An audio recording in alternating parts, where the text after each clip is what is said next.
All right, guys, thank you so much for joining us. Up first, we've got offensive coordinator Tony Elliott. Please go ahead with questions whenever you're ready. Hey, Tony, it's David Hood with TigerNet. Do you feel like that this was a step forward tonight? Better, still not good, but a step forward in the progress you want to make? Right, definitely think it was a step forward. Really, really proud of the guys for how they battled through. Obviously, we had several guys go down, and I know Coach Sweeney will give you guys an update on the injuries there. But man, guys stepped up. They battled. Boston College is a very good, experienced defense.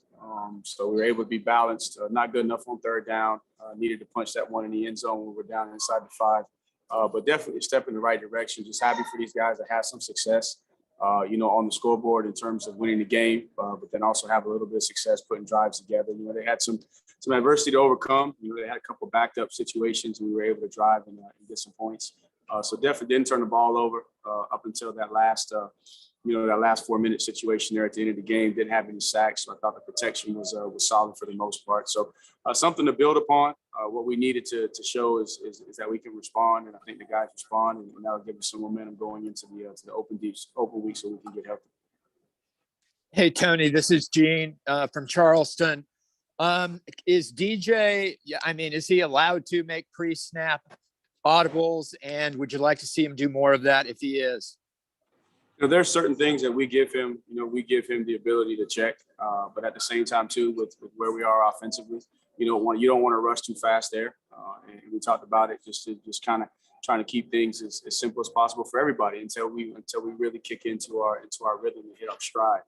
So there's certain things that we ask him to do from a protection standpoint, and he's done a really good job there. And then there's certain things in the RPO game, in our run game that he makes us right. So far with the things we asked him to do, he's done a good job, but we won't rush the process and try to put too much on his plate, until we all, get together, get going offensively and start clicking. Hey, Tony, it's David again. One of the questions people have is, it looked like several times what might have been an RPO, DJ handed it off, and it looked like if he'd have kept it, there would have been, room to run. But were those just delayed handoffs, or were they actually RPOs? So there were some situations, especially I think you're probably referring to, a couple of those, one-back runs that we had right there. And yeah, you got the outlet screens on the perimeter, but if they cover you down and play you man coverage, then you're going to go to your, basically your double option principles and try and read the ends. And one thing that Boston College does a really, really good job of is when they squeeze their defensive ends, they flat shuffle squeeze. And so they stay right at the line of scrimmage, and so it's kind of deceiving. So they'll make you think that you got the pull, but they got depth to be able to rally to it. So I'm anxious to see the video, because there's probably a couple situations that if you nitpick, you could go one way or another. But for the most part, on the RPO stuff that we asked him to do, I thought he did a good job. Tony, this is Matt. What kind of spark did Kobe Pace give you all at running back, and just what did you think of his performance?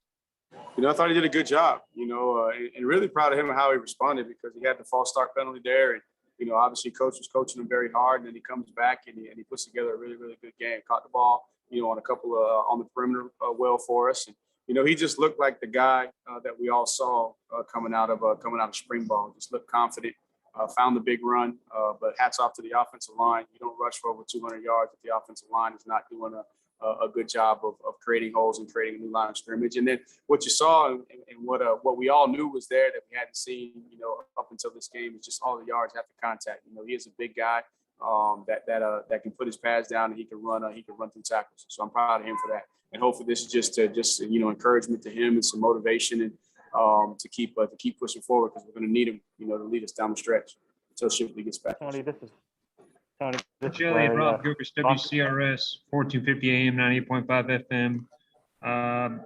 Another hard-earned win tonight. What are your thoughts on the game as a whole? How do you truly take a game like this one? And how big was, I know it's a special teams, but how big was BT Potter's performance tonight with his kicks, just kind of pulling that rope out of the Eagles' hands? No doubt. We'd like to score. We'd like to score touchdowns. We have an indicator, and we want to be,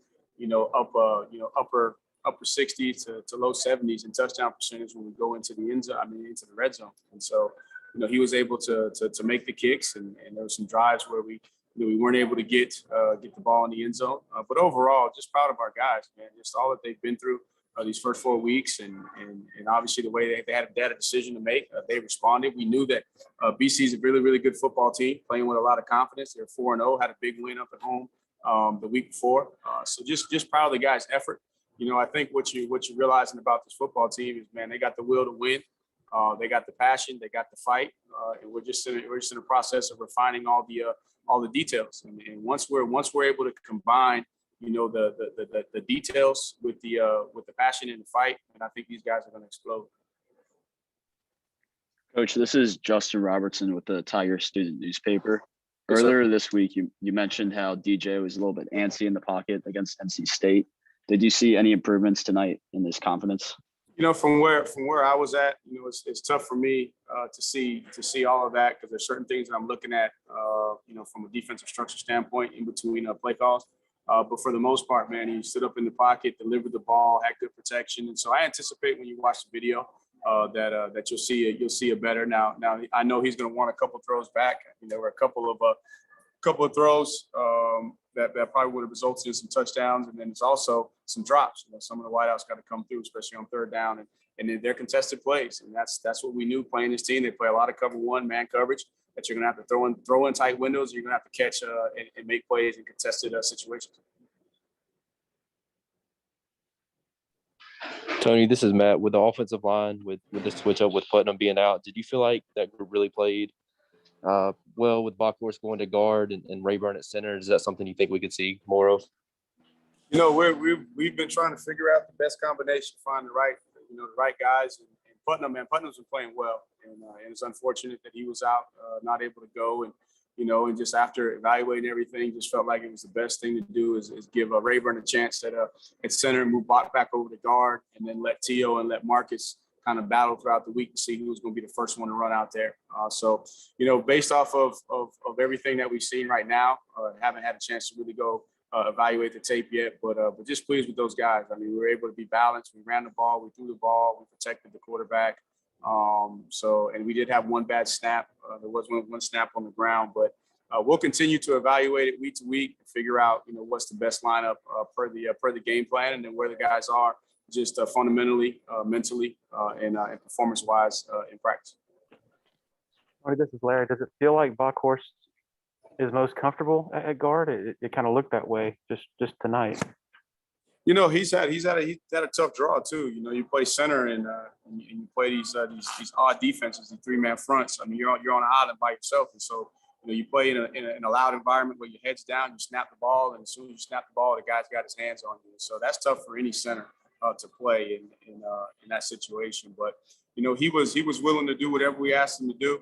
He understood the situation, and again, we'll evaluate that. But now, for us, it's good to know that we got Rayburn some experience. Now you got two centers that have played in the game, snap the ball, and so that just gives us added depth. We get Putnam back, that gives us more depth inside. I'm encouraged to see the tape. Felt like Marcus, may have made a step. Same thing with Paul Tio. So as we can get that depth on the offensive line and continue to develop, man, it's going to give us some flexibility down the road. Hey, Tony, it's David again. When Yes, DJ sir. started getting a little bit uncomfortable there late in the third quarter and started airmailing some of those passes, do you guys ever think about giving Tyson or Hunter a look for a series just to kind of let DJ watch from the sidelines for a series and see if that settles him? So my end game, no, there was no discussion about that that I recall. And again, DJ's done a good job, I think, the last couple of weeks of, especially Georgia Tech. Not so much maybe last week. He missed a couple of plays, but he's the guy that's been leading us. The guys trusted him, they believe him. Obviously, there's some things in his game that he wants to clean up. But man, the kid's a warrior. He's a battler. He made some throws, man. He made some big time throws. Yeah, he may have missed a couple, but he also put the ball in position for guys to make plays, and unfortunately, we didn't come down with some of those plays. Tony, in the short yardage with the option and then the one at the end on that last series there, was there any? Okay.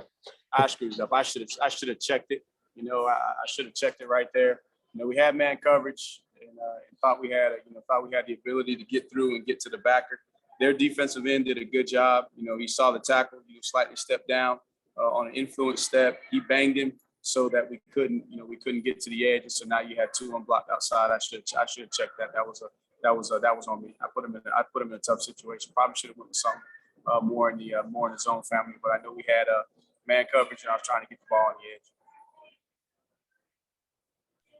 edge. I was just going to say, did you feel like running north-south? And I know you already touched on it a little bit, but did you feel like the guys were doing a good job of getting those tough yards north-south? For the most part in the game, but there were a couple short yardages. We got a couple, then we missed a couple. So I thought, had an opportunity there.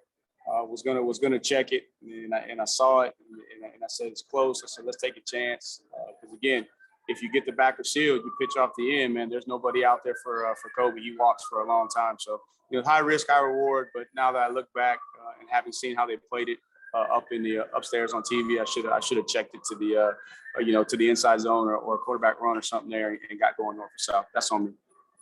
Tony, on the last third down, the rollout, I guess was he either to throw it to stage or run, or were those the 2 options? Yeah, so basically it was trying to trying to move the pocket a little bit, and if it was open, we were gonna throw it to the tight end and let him get the yardage. If the quarterback had a clean lane to run, he was gonna come and run. But we also told him in that situation too, don't throw the ball, don't stop the clock to make the other team. If we don't get it, don't throw it away, so the other team has to use the timeout. Any other questions for Coach Elliott? Tony, losing both Davis and Braden early, just how did that affect things? And how did you think some of those young guys did stepping in? It was tough, but they got to be ready. We rep those guys in practice. I expect a lot out of all of them. I thought Sage jumped in there and did some good things.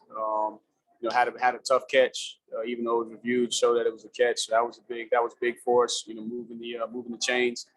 Jay got in there. Like to see him come down with that little quick hitch ball right there and keep the chains moving. But and then Luke got in there. Luke's been a guy in the past that's played a role for us, so it was good to see him get in there in some of those short yardage situations and 4-minute offense. But I'll evaluate the tape, see exactly technically how they did. But for us to be able to continue to move the offense and go forward and not really, and from a play calling standpoint, didn't even think anything about it.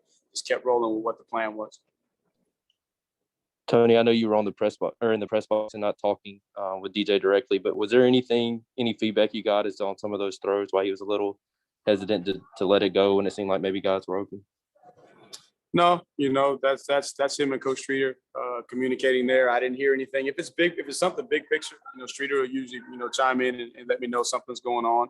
But it's just continue to work through those things, and obviously he's an instinctual player, so maybe he saw something flashed. He didn't like the timing. Something was off, and we'll get back. After the weekend, get back together, evaluate it all, and figure out if there's something we need to improve upon or move forward. Last one for Coach Elliott. Tony, going back to the step forward, do you feel like the word for the next couple of weeks will be finished? Had the opportunity. Oh, no doubt. I mean, we just got to finish plays. We got to finish plays. We finished a couple of those plays. There's probably gonna be some touchdowns. We finished that throw right there to Bo for a touchdown. So definitely gonna be finished. I think the guys understand how to practice, how to work, but we got to strain a little harder. All the way around just to be able to finish. The way that we want to finish, the way we're capable of. And again, it's just a process. Still got some youth that we're growing through, but I think our leadership is doing a good job of trying to pull all those guys through the knot hole, and we'll focus on not just finish, but also just execution too. Just consistent execution from start to finish. Thank you very much, Coach Elliott. For you guys, Coach Venables has started in room 2. All right, thank you. Thanks, Tony.